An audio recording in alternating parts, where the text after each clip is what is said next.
أشهد أن لا إله إلا الله وحده لا شريك له وأشهد أن محمدا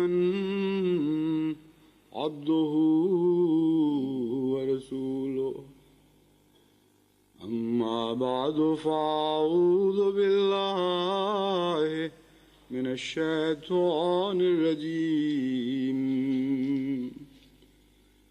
بسم الله الرحمن الرحيم الحمد لله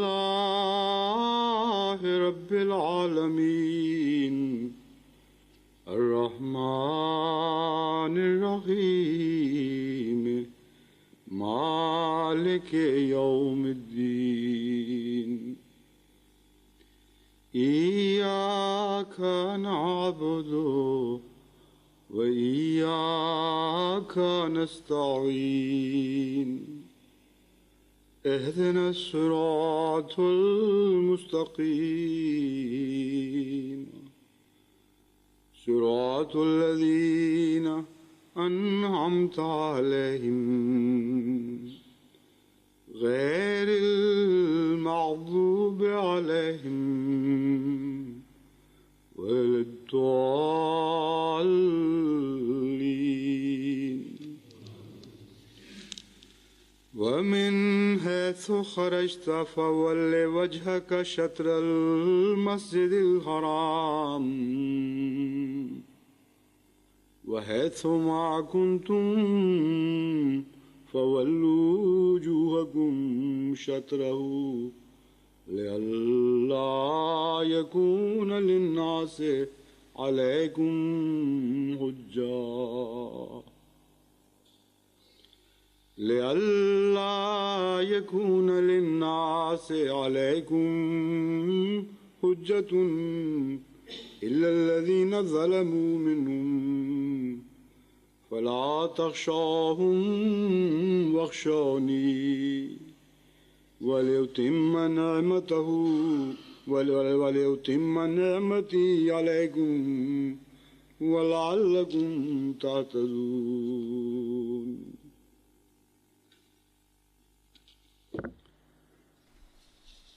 पाकिस्तान में Depuis quelques années, on a lancé un complot au Pakistan, un complot mondial afin d'imposer le wahhabisme sur tout le pays.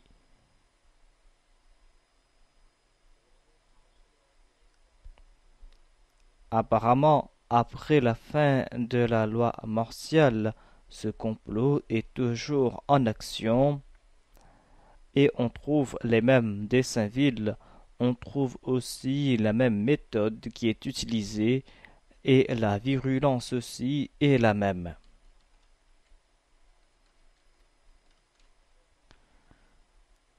Apparemment, il n'y a plus de loi martiale au Pakistan, mais en fait, l'État a changé de nom. La différence est dans le titre uniquement. Auparavant, le chef de l'armée était le président du pays. Maintenant, le président du pays est le chef de l'armée. En tout cas, c'est la même chose. La situation est toujours la même. Et la personne en question est toujours la même.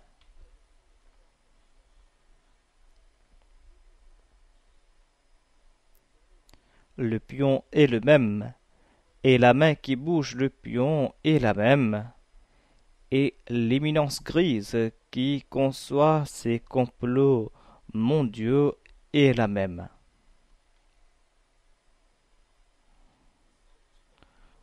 Le point central de ce complot est d'octroyer aux ulémas wahhabis le pouvoir de persécuter comme bon il leur semble la communauté Ahmadiyya. Et pour cela, on ne leur a pas fixé de limite. Ils n'ont pas de limite dans le domaine des excellences humaines, ni par rapport aux exigences de la foi. On n'a pas fixé de limite dans leurs demandes.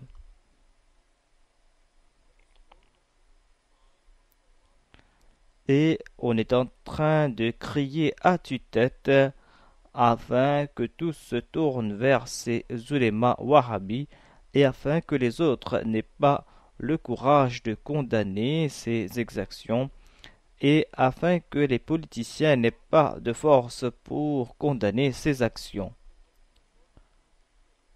À savoir qu'ici vous êtes en train de vous détourner de la religion et que nous n'allons pas vous donner la permission de dépasser ce limite. À plusieurs reprises, on a suivi les mêmes méthodes que la propagande hitlérienne.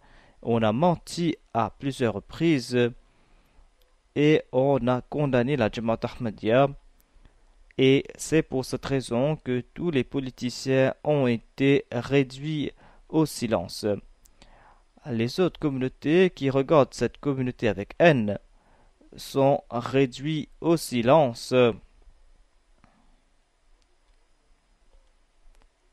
Et maintenant, personne ne peut rien prononcer quelque chose. Personne ne peut condamner les actes de ces ulémas. Et de jour en jour, ces ulémas sont de plus en plus puissants.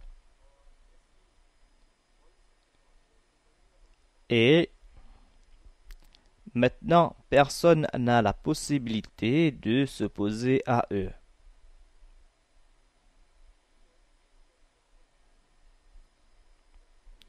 Donc, on a mis cela dans la forme d'une loi martiale. Et maintenant, cette loi martiale a changé de forme. Et le président est le représentant de l'armée, comme cela était dans le passé. Et maintenant, cette situation est devenue de plus en plus exécrable. Et tout cela est devenu de plus en plus ouvert et de plus en plus impudique.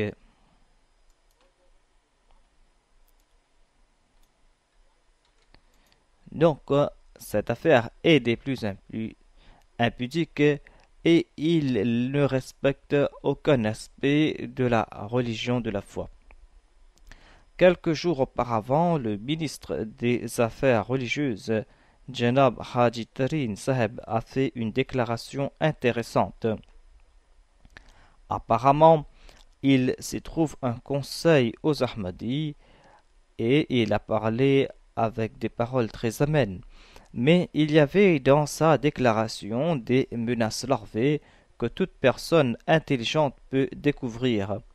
Son langage policier était superficiel et il est facile de déduire la teneur de ses propos.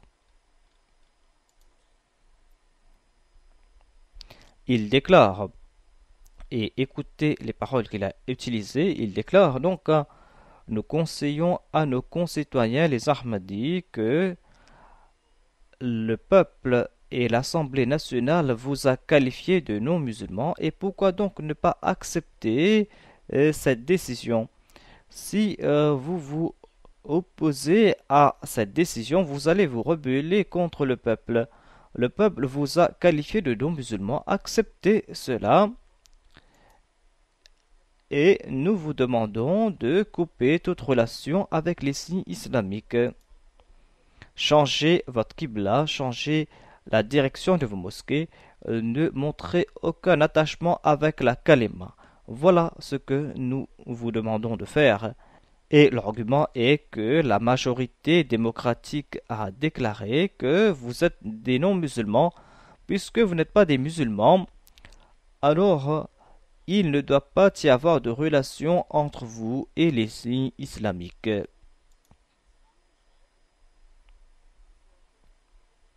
Vous vous êtes détourné des signes islamiques. Pourquoi ne pas comprendre ce fait? Voilà donc son conseil un conseil qui a été publié dans les journaux pakistanais. Et ensuite il a déclaré, sinon, nous allons continuer à agir comme bon il nous semble. Ce conseil nous pousse à méditer sur plusieurs points. Mais celui qui a donné ce conseil a dévoilé son islam à lui.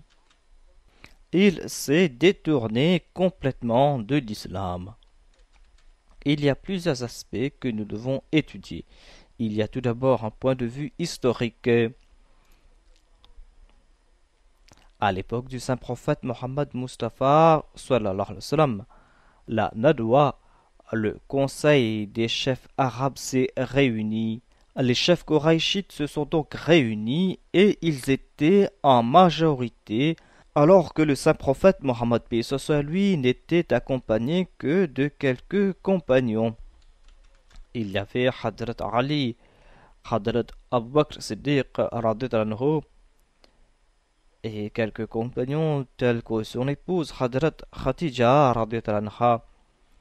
Voilà donc la minorité face à cette majorité de chefs arabes. Ils étaient accompagnés aussi de quelques esclaves.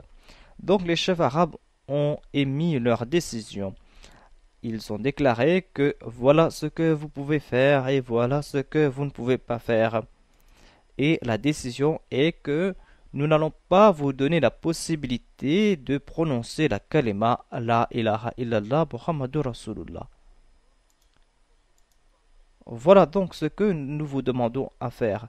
C'est une toute petite demande. Nous vous demandons de couper votre relation avec cette kalima et le peuple, au lieu de vous opprimer, va vous servir. Et le peuple va vous accorder tous les avantages. Voilà donc le résumé de ce message qui a été transmis par l'entremise de Abu Talib. Et à 4 reprises, de différentes façons, ce conseil s'est réuni.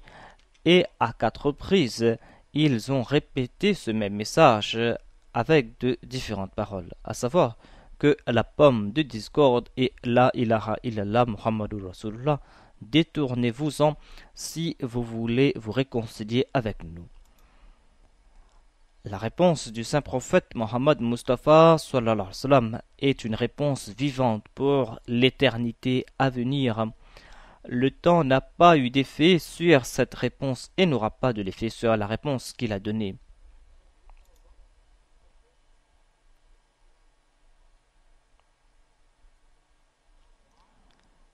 C'est une réponse qui est éternelle et qui restera éternelle.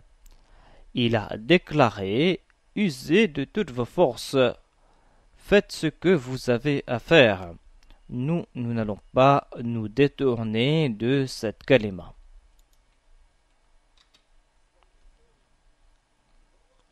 Jamais nous n'allons nous reculer de cette kalima. Aujourd'hui, nous aussi, nous donnons la même réponse. Cette personne a parlé avec des paroles affectueuses, mais a-t-elle oublié les paroles prononcées contre le saint prophète Mohammed soit lui 1400 ans de cela? Comment peuvent-ils dire qu'il n'y a pas eu de tels événements dans le passé? On découvre aussi quelque chose de nouveau ici, dans ces déclarations, à savoir que leur foi et leur religion, c'est la démocratie. Notre religion à nous, c'est que nous avons des comptes à rendre à Dieu, c'est lui qui nous a créés et il nous a imposé des devoirs que nous devons accomplir. Et personne, aucune dictature, aucune démocratie, aucun gouvernement n'a le droit de s'immiscer dans les affaires qui concernent la foi de quelqu'un. C'est quelque chose entre Dieu et l'homme. Voilà notre religion à nous. Lorsque cette personne a déclaré que la démocratie a décrété que vous n'avez pas de lien avec l'islam, c'est pour cette raison que vous devez vous couper de l'islam. Cela veut dire que leur Dieu à eux est la démocratie. Et selon ce même principe, si ces personnes vivaient en Inde, et si la majorité de l'Inde décide que les musulmans n'ont pas de lien avec l'islam, c'est pour cette raison qu'ils doivent changer de kalima, de qibla. C'est pour cette raison qu'ils doivent se détourner des formes et des signes de l'islam. Alors, ces ulémas d'aujourd'hui n'auront pas le droit de rejeter la décision du gouvernement indien. Les millions de musulmans qui habitent en Inde vont donner leur vie et vont prouver leur sens de l'honneur et vont clamer la liberté de conscience et vont dire à l'État indien que nous n'allons pas couper notre relation avec la kalima. Mais ces ulémas ont déjà accepté ce principe. C'est pour cette raison qu'ils n'auront pas le droit de critiquer ce gouvernement ou d'autres États là où vivent leurs suivants. Si ces États prennent la même décision que l'État pakistanais a pris contre les Ahmadis au Pakistan, alors ces personnes n'auront pas le droit de critiquer cet État. L'État aura le droit de leur dire que vous n'avez pas le droit de rejeter cet ordre car vous avez forcé les Ahmadis en ce sens.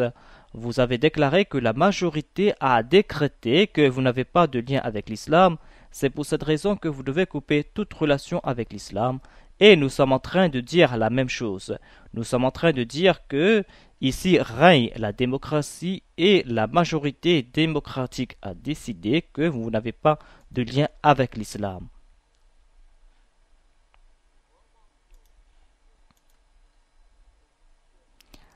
Il y a quelque chose qui est caché ici et qui est dégoûtant, à savoir que signifie couper tout lien avec la kalima.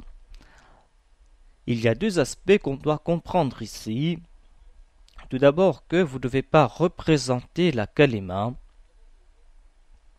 S'ils disent que nous acceptons que vous avez au fond de vos cœurs la kalima, mais que vous ne devez pas le représenter ouvertement, alors ce sera là quelque chose de complètement futile.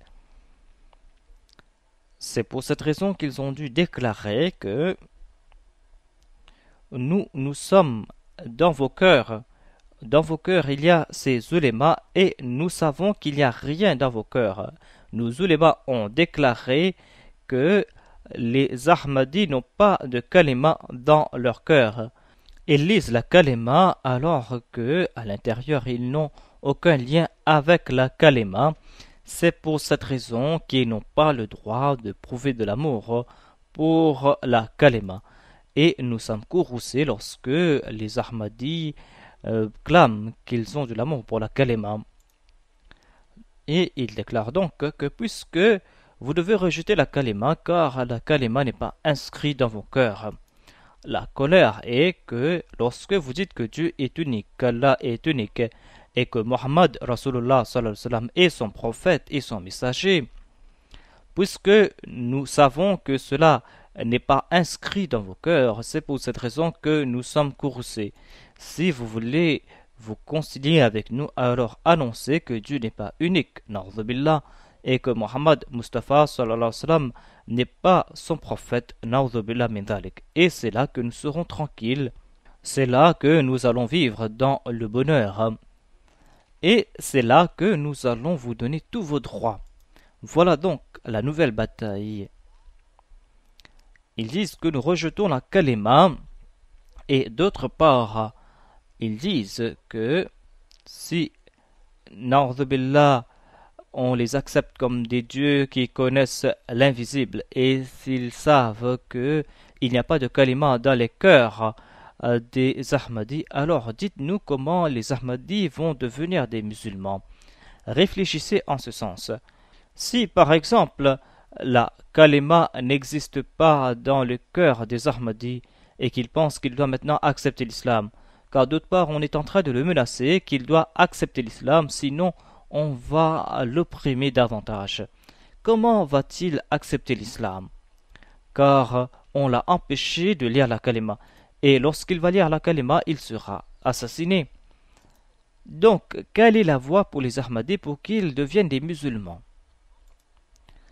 Ce n'est que sottise et sottise, des sottises qui ne terminent pas.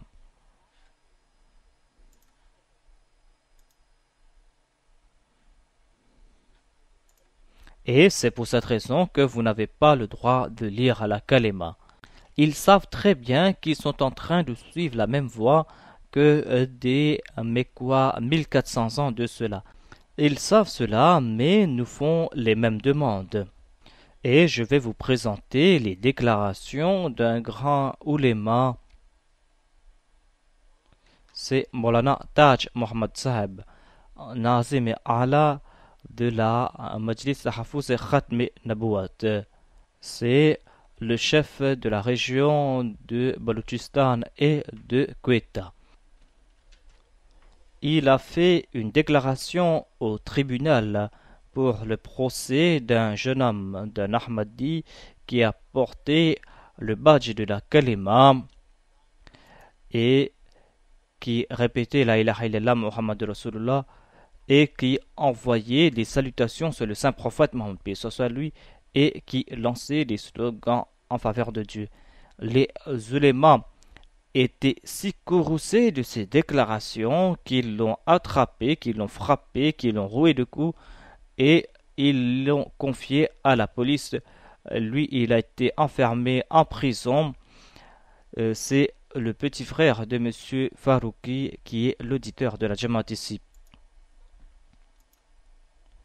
Donc, après toutes ces exactions, il a été jeté en prison et ensuite il a été libéré sous caution. 1400 ans après la situation des polythéistes de la Mecque, on a trouvé la même situation dans ce pays où le plus grand crime c'est de réciter la kalima. Et dans la plupart des cas, de tels criminels ne peuvent être libérés sous caution.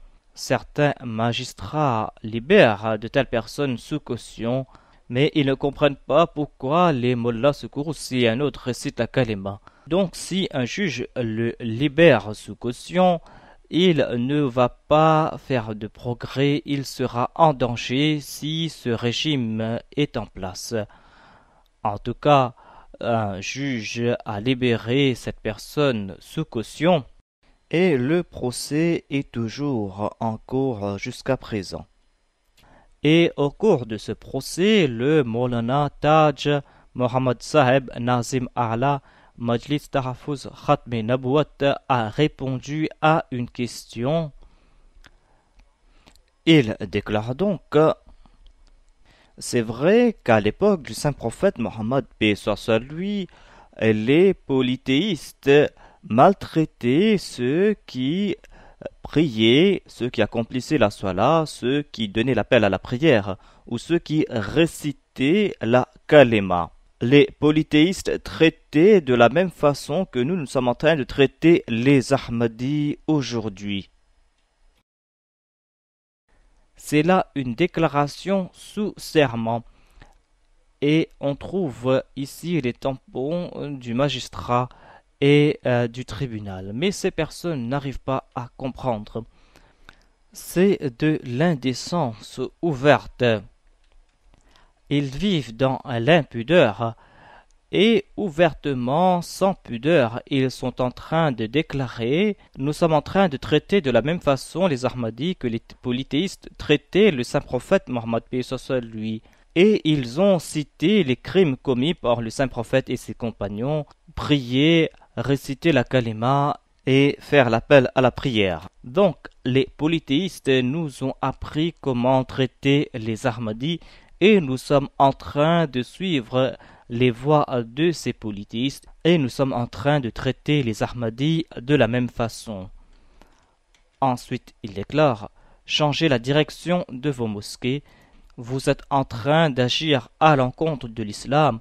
Nous déclarons que vous n'êtes pas musulman, alors changez de qibla. »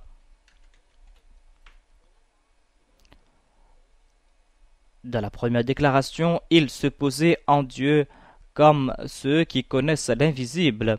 Il déclare que nous allons fixer votre religion et vous allez devoir suivre cette religion que nous allons fixer. Et selon eux, notre religion est que nous devons rejeter Dieu l'unique, le Tout-Puissant, nous devons rejeter l'unicité de Dieu et nous devons maintenant abandonner le message du saint prophète Muhammad sallallahu alayhi wa sallam. Voilà la religion qu'il a choisie pour nous, les Ahmadis.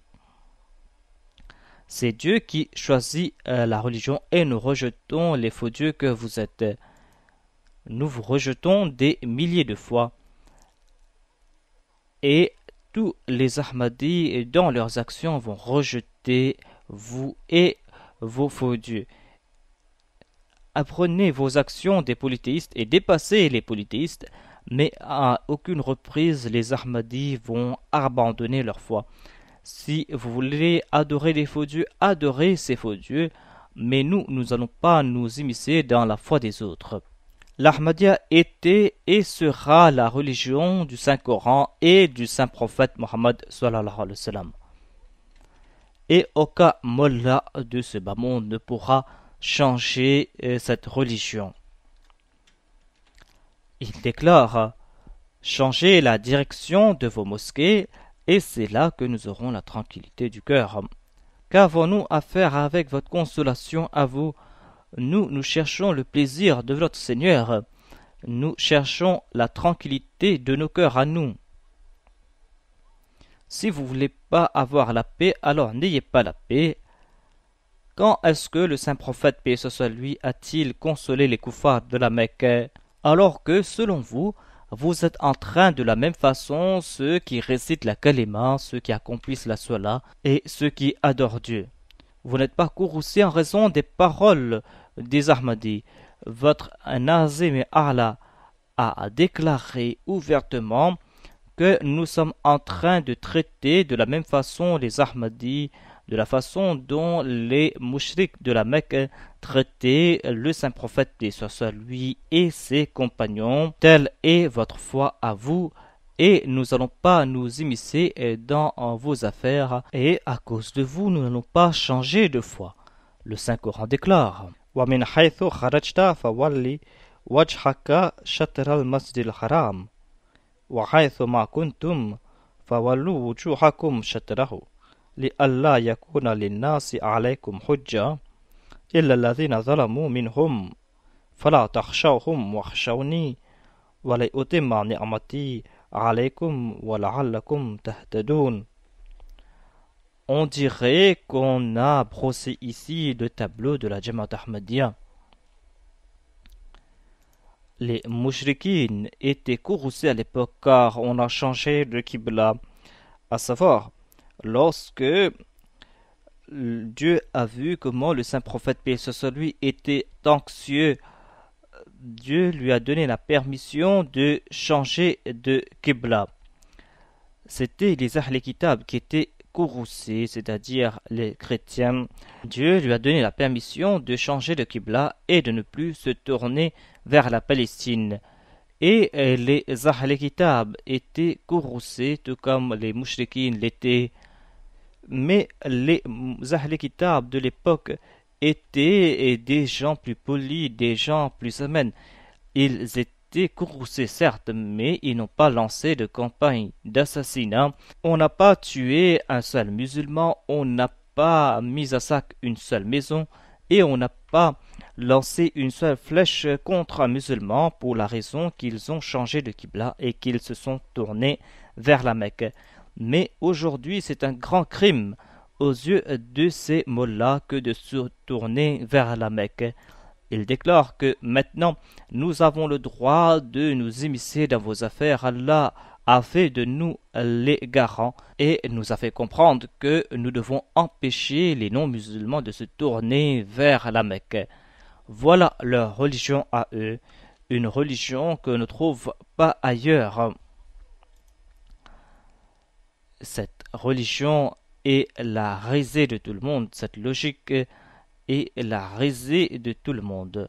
En fait, c'est l'islam qui est la risée de tout le monde, car les gens cherchent des prétextes pour s'attaquer à l'islam. Et lorsqu'ils ne trouvent pas de méthode pour s'attaquer à l'islam, ces ulémas et ces mollahs préparent des arguments pour qu'ils utilisent contre l'islam.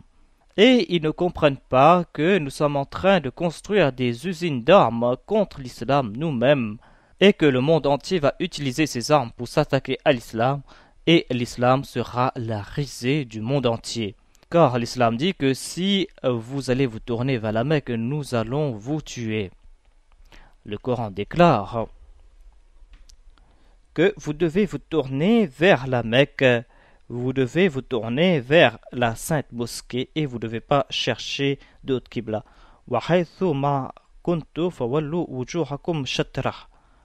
Ô musulmans, là que vous soyez,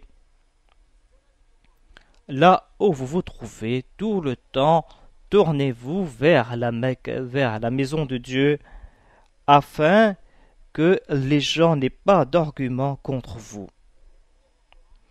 Voilà donc le témoignage du Coran en faveur des musulmans à l'époque. Les gens auront des arguments contre les musulmans lorsqu'ils vont changer de qibla. Dieu a mentionné une de leurs qualités ici. Dieu a conseillé les musulmans en disant que les gens vont mettre de la pression pour que vous changiez de qibla. Mais les gens auront d'arguments contre vous lorsque vous allez changer de qibla. C'est pour cette raison que jamais vous devez changer de qibla. Et si vous ne changez pas de qibla, ils n'auront pas d'arguments contre vous. Et ces mollahs sont en train de déclarer que si vous changez de qibla, nous n'aurons pas d'arguments contre vous, mais si vous maintenez la même qibla, nous aurons des arguments contre vous et nous allons nous soulever contre vous. Voilà comment le monde a changé aujourd'hui. Cette description de l'humanité ne s'applique pas à eux. Le Saint-Coran déclare que si vous changez de qibla, c'est là que les gens auront des arguments contre vous et ces arguments seront valables. Et les mollahs d'aujourd'hui disent que non, changez de qibla et c'est là que nous n'allons pas nous soulever contre vous. Si vous ne changez pas de qibla, et c'est là que nous aurons des arguments contre vous. Donc, il y a là une prophétie dans ce verset. Ce verset nous informe aussi des malheurs qui vont frapper l'islam à l'avenir. Il est dit « Illa alladhina zalamu » Certes, les injustes auront tout le temps des arguments contre vous et ils vont essayer de changer votre qibla. Ceux qui étaient injustes dans le passé le sont aujourd'hui aussi, car le Coran est là comme témoignage, et le témoignage du Saint-Coran est le seul valable. Le Coran déclare que ceux qui veulent vous faire changer de qibla n'auront pas d'argument contre vous si vous ne changez pas de qibla, à part ceux qui sont injustes. Si vous ne changez pas de qibla, ils auront tout le temps des arguments contre vous. Certaines personnes sont en train de faire ces déclarations ouvertes que puisque vous ne changez pas de qibla, c'est pour cette raison que nous avons des arguments contre vous. Ce verset, illa alladhina zalamu, va tout le temps les condamner. Est-ce qu'ils ne réfléchissent pas sur l'essence du Saint-Coran? Est-ce que leur cœur a été scellé? Il est dit qu'il y aura des dangers de leur part. C'est pour cette raison que j'ai dit qu'il y a une prophétie ici, car à propos des musulmans d'alors, ils n'avaient pas de crainte s'ils ne changeaient pas de qibla. Je parle ici de la Baytullah, c'est-à-dire de la Kaaba. Lorsque Dieu a fixé la Kaaba comme qibla et que les Ahl Kitab ont été courroucés, ils n'ont pas attaqué physiquement les musulmans ils n'ont pas commis d'exactions contre les musulmans. On n'a pas assassiné de musulmans pour la raison qu'ils se sont tournés vers la Mecque pour prier. On n'a pas assassiné ceux qui ont donné l'azan. À Médine, on n'a pas tué ceux qui récitaient la kalima pour la raison qu'ils ont changé de qibla. C'était la question de se tourner vers la Mecque et il est prouvé que aucun Médinois n'a été opprimé par les Ahl Kitab pour la seule raison qu'ils ont changé de direction dans leur prière. Mais le Saint-Coran déclare que vous devez craindre quelque chose. Il y a quelque chose qui va se passer et que vous allez faire face à des actes d'oppression. Et le Saint-Coran dit toujours la vérité. Si cela ne s'est pas passé dans le passé, à l'époque du Saint-Prophète, paix soit lui, cela va se passer après. Cette prophétie du Saint-Coran allait certainement s'accomplir, mais ils sont très malchanceux, ceux qui sont là pour accomplir cette prophétie avec ce titre « Illa alladhina zalamu ». Vous êtes les injustes, car vous avez essayé de changer la qibla des autres. Ensuite, il est dit « Fala takhshawhum wakhshawni » ne les craignez pas, craignez-moi. Si vous changez de qibla à cause d'eux, alors ils seront vos dieux à vous. Et si vous coupez de relation avec ma qibla, vous n'aurez pas de lien avec moi.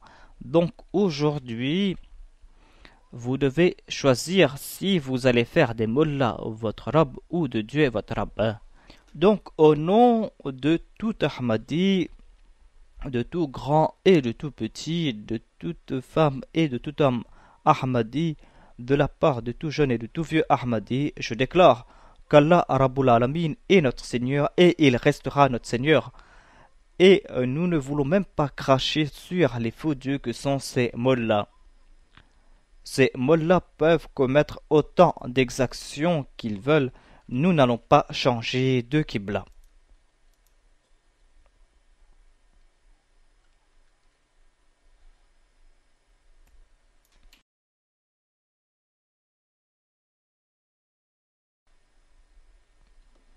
Ensuite, comme argument, ils disent que la Kaaba nous appartient à nous les musulmans. À ces musulmans que certains ulémas considèrent comme musulmans et que d'autres ulémas ne considèrent pas comme musulmans. Mais tous ensemble considèrent les Ahmadis comme des non-musulmans. C'est pour cette raison que je ne vais pas parler de leur dissension interne. Il n'y a pas de doute que les Wahhabis considèrent les Brélevis comme des mouchriks et ils ont déclaré que ces Brélevis n'ont pas de lien avec l'islam. Mais les mollahs savent la politique, ils savent que ce n'est pas la peine de tout dévoiler au grand jour. Donc, ils sont en train de déclarer que nous tous musulmans, nous considérons les Ahmadis comme des non-musulmans. C'est pour cette raison que nous disons que les non-musulmans n'ont rien à faire avec la Kaaba. Cette maison a été dédiée aux musulmans uniquement par Dieu. Mais lorsque nous demandons le Saint-Coran pour qui la Kaaba a été construite, le Saint-Coran répond « Inna awwala baytin wudi'a linnasi lalladhi bi Bakka » La première maison qui a été construite pour toute l'humanité et celle de la Mecque, c'est la maison sacrée de Dieu à la Mecque. Ensuite, Allah nous guide en disant Inna alladhina kafaru wa yasudduna an sabilillahi wal masjid al-haram alladhi ja'alnahu linasi sawa al-akifu fihi wal bad wa ma yurid fihi bil ilhad bi dhulm nudhiqhu min adhabin alim. Il est dit, quant à ceux qui refusent de croire, وَيَصُدُّونَ عَنْ سَبِيلِ اللَّهِ وَالْمَسْجِدِ الْحَرَامِ et qui empêchent les hommes de suivre la voie d'Allah et de se rendre à la mosquée sacrée. cela ne veut pas dire empêcher uniquement d'atteindre la mosquée sacrée. Il y a un autre sens et ce sens s'applique ici. Et maintenant, ce verset s'applique à ces mots-là qui empêchent les Ahmadis d'accomplir le Hajj et maintenant ils empêchent les Ahmadis de se tourner vers la Mecque aussi. Voilà le commandement de ces mots-là. Et Allah déclare que nous devons nous tourner vers cette mosquée sacrée. Et Allah déclare Inna alladhina kafaru wa yasudduna an sabilillahi wal masjidil haram. Ceux qui refusent de croire accomplissent ces actes. Eux seuls peuvent empêcher les gens de suivre la voie d'Allah et de se rendre à la sainte mosquée. Ja'alnahu linnasi sawa. Cette maison sacrée que nous avons désignée également pour tous les hommes, qu'ils y habitent ou qu'ils soient des visiteurs venant du désert. Encore une fois, nous trouvons deux choses. Il y a cette question physique et ce lien spirituel. Ceux qui y habitent, ceux qui y sont, on ne doit pas les empêcher de partir à cette mosquée et on n'a pas le droit aussi d'empêcher les autres de se tourner vers cette mosquée. Cela s'applique pour ces deux groupes de personnes. Donc, on est en train d'empêcher les Ahmadis de partir vers la mosquée sacrée dans ces deux sens. Mais Allah déclare وَمَنْ يُرِدْ فِيهِ بِالْإِلْحَادِ بِظُلْمٍ. Et quiconque cherche injustement à en dévier du droit chemin, toute personne qui est injuste, nous lui ferons goûter un châtiment douloureux.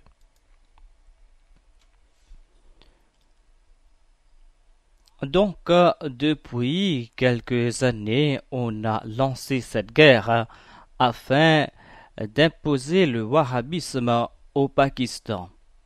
Cela a débuté depuis quelques années et maintenant cette guerre tire à sa fin.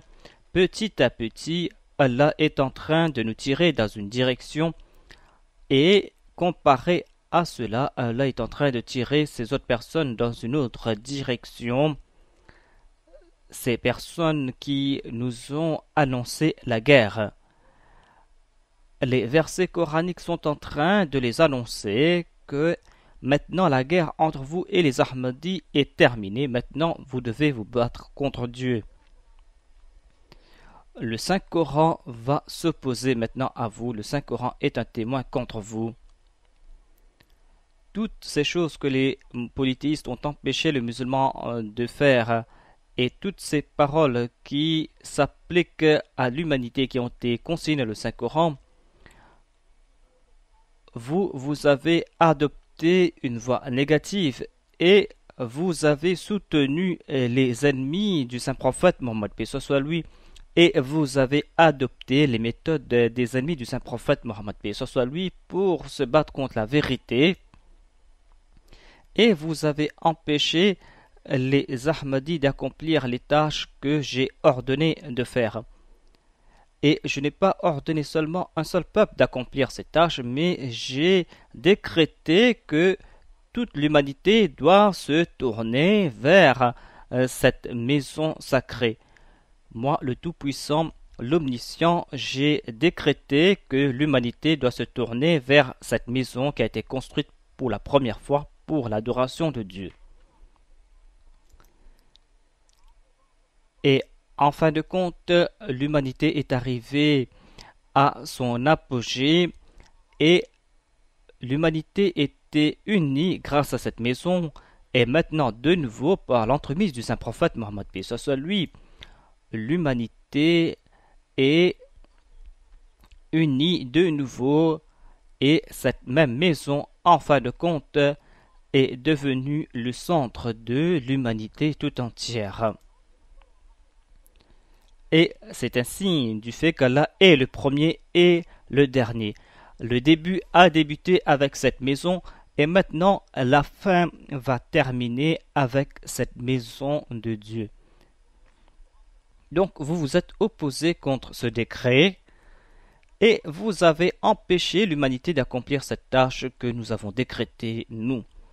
Donc maintenant, c'est une guerre entre vous et Dieu, ce n'est plus entre vous et les Ahmadis. Donc, cette chose sera décidée entre Dieu et ces personnes. Cela me fait rappeler l'incident qui s'est passé à la Mecque à l'époque du grand-père du saint prophète Mohammed Mustafa sallallahu alayhi wa sallam. Quand Abraha, le gouverneur du Yémen, a décidé d'écraser la Kaaba car quelqu'un ou un arabe a souillé l'église qu'il avait construite. Pour se venger, Abraha a décidé de prendre une armée de 7000 soldats aguerris pour écraser la Kaaba. Et les Mécois étaient rien face à cette armée bien formée et en aucun cas ils ne pouvaient protéger la Kaaba face à cette armée.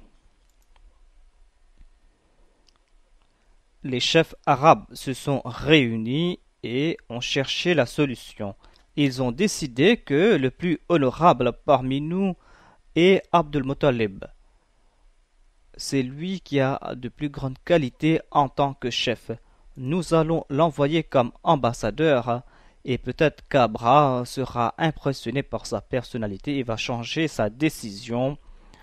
Donc Abdul Muttalib a été envoyé comme l'ambassadeur des Mécois et des Arabes. L'armée d'Abraha était campée à quelques kilomètres de la Mecque et il est parti voir Abraha. Abraha a été impressionné par sa personnalité, par sa dignité, par son intelligence. Et les historiens écrivent et disent que son cœur s'est adouci en voyant Abdul Muttalib. Il était certes le gouverneur de son endroit, mais il était aussi le représentant d'un roi et un roi lui-même. C'est pour cette raison qu'il ne pouvait changer de décision, car il est venu écraser la Kaaba et il ne pouvait donc changer de décision. Mais on comprend qu'il a dit quelque chose face à Abdul Muttalib, de sorte qu'il s'est ligoté lui-même. Et il a déclaré que si Abdul Muttalib lui demandait de ne pas attaquer la Kaaba, il n'allait pas l'attaquer et il aurait dû changer de décision. Et comme je l'ai déclaré, j'ai l'impression que puisque c'était une personne éclairée, il avait dit cela car il comprenait que c'était un représentant et que le représentant va me donner la possibilité de dire ce que j'ai à dire et je vais demander à Abraha de ne pas attaquer la Kaaba. Voilà donc ce qu'il a dit et tout cela a été consigné dans l'histoire. Et il a dit que, ô Abdul Muttalib, je suis content de toi et je te donne le choix de dire ce que tu as à dire et je vais exaucer tes vœux. Abdul Muttalib a déclaré que je n'ai rien à dire. Les soldats de ton armée ont pris mes 100 chameaux et je demande qu'on me retourne ces 100 chameaux. Toutes les bonnes impressions qu'avait Abraha avait pour Abdul Muttalib ont disparu complètement. Au contraire, il était courroucé. Il s'est dit, j'avais une bonne impression à propos de cette personne et il a fait une demande si basse. Je suis en train d'attaquer la Kaaba et il est le représentant de son peuple. Et en venant ici, je lui demande de dire ce qu'il a à dire. Lui, au lieu de demander de protéger la Kaaba, il me demande de retourner ses 100 chameaux. Donc, avec haine et mépris, il a déclaré « Telle est ta demande. tu es en train de demander tes 100 chameaux et tu n'as pas dit quelque chose à propos de la Kaaba. Abdul Muttalib a dit que moi je suis le maître de ces 100 chameaux et je me soucie de mes chameaux car je suis le maître de ces chameaux.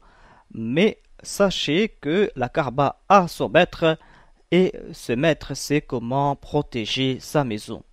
Et il est parti. Et le maître de la Kaaba a montré son sens de l'honneur. Et dans l'histoire de l'humanité maintenant, Abraha et ses soldats sont considérés comme ces maudits qui ont été anéantis par le courroux de Dieu.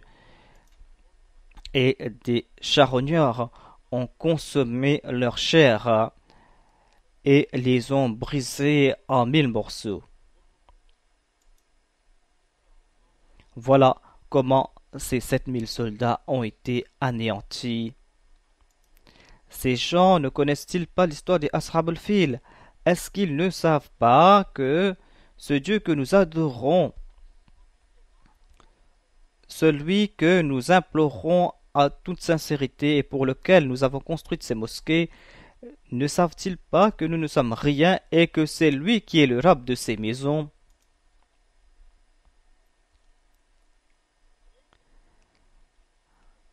Et il est le Rabb, le Dieu de toutes ces maisons que nous bâtissons. Le sens de l'honneur de ce Dieu est vivant aujourd'hui, tout comme il était vivant à l'époque d'Abdul Muttalib, à l'époque d'Abraham. Et qu'était Abraham lui-même? Le saint prophète, paix soit lui, vous avertit ici, et le saint Coran vous avertit aujourd'hui. À savoir, ne vous opposez pas à Dieu. Ne changez pas la direction de ces maisons bâties pour la cause de Dieu. Quelle est notre importance? Nous ne sommes rien face à votre force. Nous ne sommes rien, pas plus que ce qu'étaient les Korachites face à Abraham. Nous sommes encore plus faibles. Mais Dieu du Saint-Coran vous avertit et vous fait comprendre que si vous marchez une seule pas dans cette direction, alors vous allez devoir vous opposer à Dieu. Et lorsque les peuples s'opposent à moi, alors ils font partie de l'histoire et des légendes. On doit les chercher dans les vestiges archéologiques. Ceux qui se posent en Dieu sont asservis par des chaînes en fin de compte. Et pendant des centaines d'années, ils sont asservis.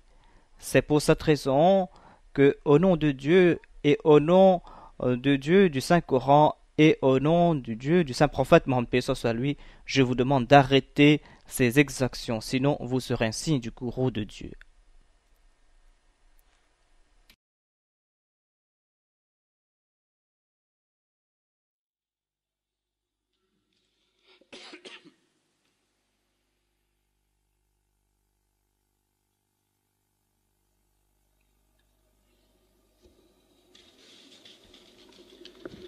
الحمد لله نحمده ونستعينه ونستغفره ونؤمن به ونتوكل عليه ونعوذ بالله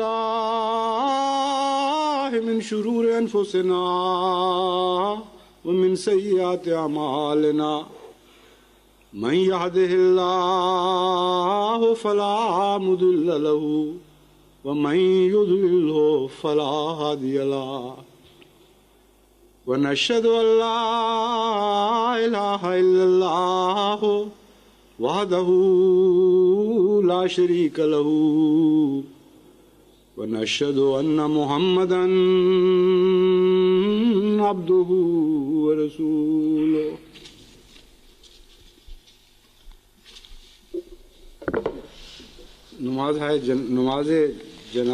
Après la prière du Juma, je vais diriger la prière funéraire de quelques personnes.